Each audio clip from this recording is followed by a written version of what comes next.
Being born as a human, with a consciousness, you have to go through 4 different stages of life.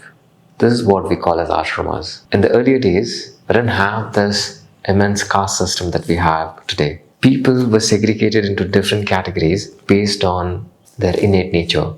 Some people were meant to be intellectually strong. Some people were meant to be physically well built.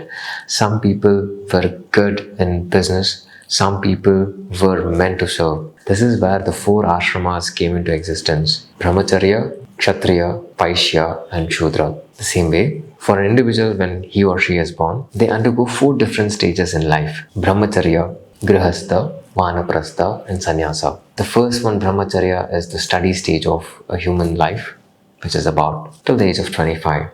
And then comes Grihasta. You enter a household, you become a family man, family woman, and you serve, you raise kids, you undergo all the difficulties and ups and downs of a family till the age of 50. And then you enter the stage of Vanaprastha, where you hand over all the responsibilities of household activities and everything that is there to the next generation. That's your kid. And then after that, once you do that, what happens? You go and seek solitude under a teacher in the forest in seclusion and start your inward journey. And then, if you're alive and if you complete that stage, the teacher initiates you into sannyasa. You become a monk. These are the 4 different levels or 4 different stages of how a human evolves during the journey, from being born as a student to reaching a state of ultimate realization, what we call as self-realization also. So what is this? Let's understand this in detail. What is Brahmacharya?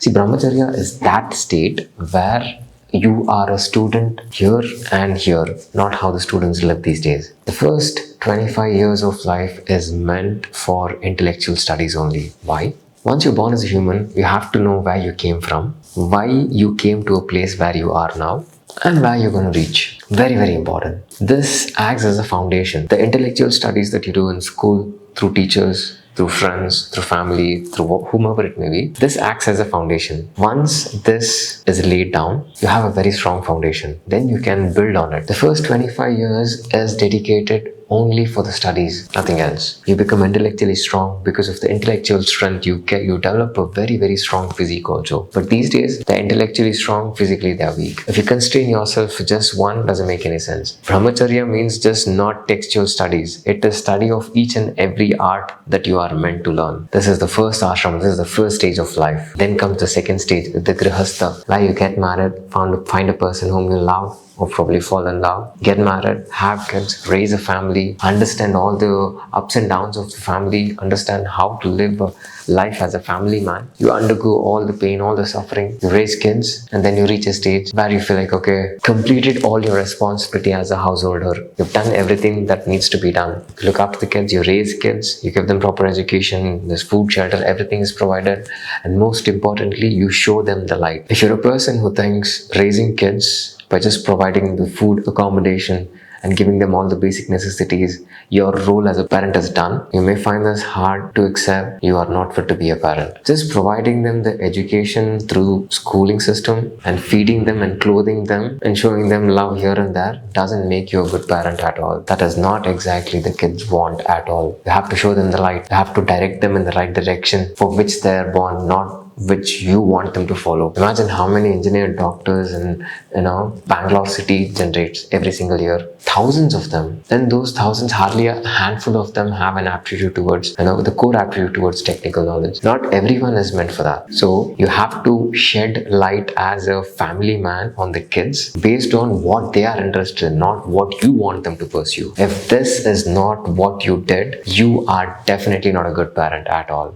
It doesn't matter if you say, okay, I went through a lot of pain raising kids to feed them thrice a day. That's your headache. You should have thought about this one before even having a kid. Before bringing another soul onto planet Earth, you have to have some sense of clarity, right? You yourself are completely lost. You have absolutely no clarity what you're doing. You want to bring another soul and make its life also miserable? And you call yourself as a responsible family man just because you feed, clothe and provide them basic necessities? No. You've utterly failed as a family person. There's a very nice book where one explains all the roles of a grihasta, all the responsibilities of a family man. Go through it. Indian literature is, I don't even want to get started with that. It has answers to all the questions you seek. Okay, let's end the discussion of the family life here. That's the second stage. Then the third stage comes, which is what we call as Vanaprasta. You've done and completed all your duties as a family man. You look after your kid, done your family responsibilities, provided everything your spouse needs, taken care of your parents and everything. All your responsibilities are done. You feel like, okay, I'm done with family life. You actually have to feel. Imagine how many of you, in spite of feeling your family responsibilities are done, you still sucked into, and then you still stuck in the family life. That's why you feel burdened, after you turn 60, 70, probably 60, 55 or 60. You're still in the family. That is not the place for you. That's exactly why you feel suffocated, because all the responsibilities of a 25-year-old son or a daughter is still there on you. Throw them out of your goddamn house. Let them be responsible enough. Never ever cook, clean or take care of them. They're in their 30s, they're in their 40s, and yet you look after them as if they're like 10 years old. Whose mistake is this? After the age of 55, 60, you have to seek for solitude in a quiet place. Somewhere in an ashram or a forest or under a teacher. But that's not what you do. You seek refuge in your own home, and then you fight with whoever is around you. Maybe I don't even want to get started with this. You fight with people in your house saying, okay, claiming that, okay, you own wherever you are. Do you really need a place to show your authority? If you had done your part on understanding and doing those things that you had to do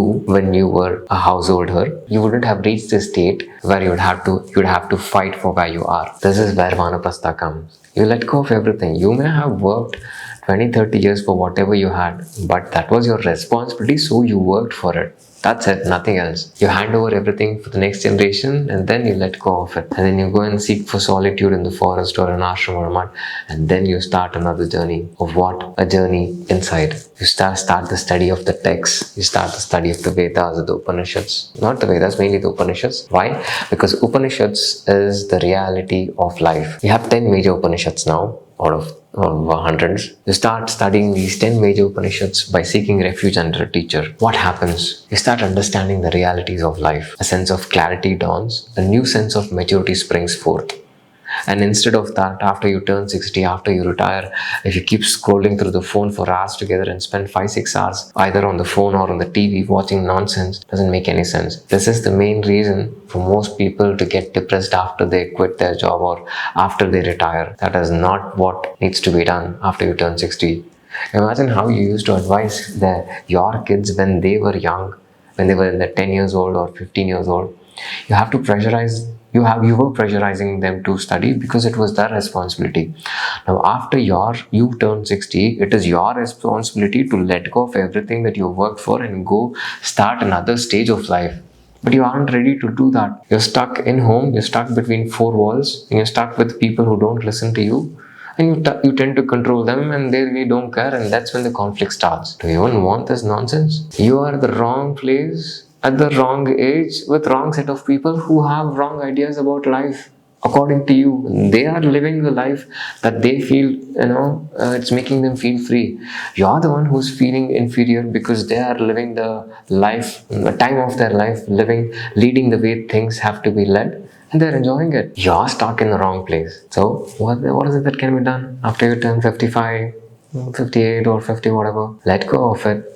Go find a peaceful place. If you can't do that, find out any means. If you're smart enough to raise a kid, have a family, I'm pretty sure you're smart enough to find a place where you can go and seek refuge under a teacher and start your journey. This is what we call as Vanaprastha. Vana is a forest. Vanaprastha is about seeking refuge in the forest. And then comes the fourth stage of life, which is called as Sannyasa. So once you do all these studies, a new sense of clarity dawns, a new fire of renovation springs forth in you, and then you decide, okay, I think it's time to renunciate my old life. You let go of the name that you had. You let go of all the relationships, all the kith and kin contacts that you had. You become a renunciate. You let go of the clothes that you used to wear, and then you wear austere clothing, what we call as kavi. You become a sannyasi, and this doesn't happen overnight. The minimum number of years for anyone to be initiated into the path of sannyasa is at least 12 years. You have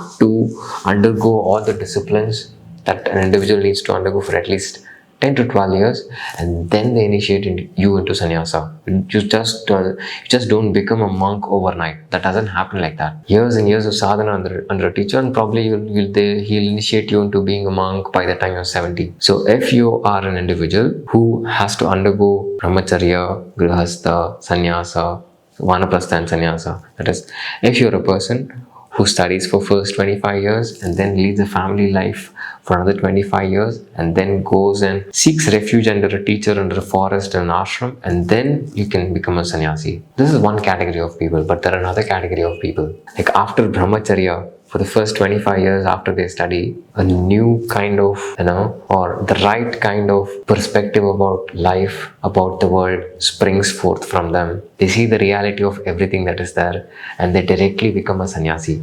They become monks, they become renunciates. For these kind of people, there is no need to become a family man. There's no need to, undergo all the difficulties that you guys undergo. So this jump, there are 4 stages. And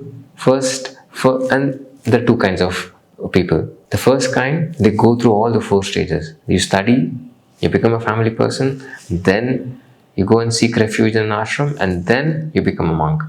And there's another category. From Brahmacharya, they jump directly to the 4th step.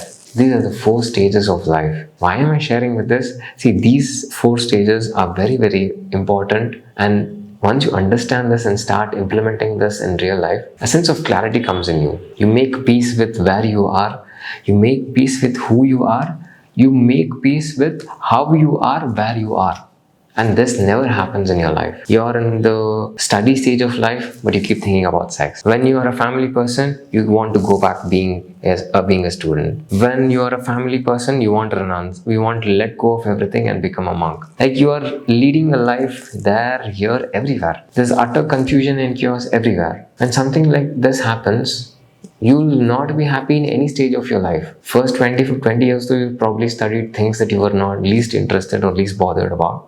And then you get into a family, then you raise kids, then you have a relationship, and neither you'll be interested in that. So why am I sharing this? When you know this, okay, see, these are the stages of life, and you make peace with it, and then you go ahead with this, a lot of things will start to make sense. I hope this brought a sense of clarity in you. Do let me know what you felt in the comments below. I really look forward to reading them. If you found this useful, don't forget to hit the like button, and don't forget to share this with a person who's in need of it, for you can change another person's life in the click of a button. Don't forget to subscribe, and I'll see you in the next one.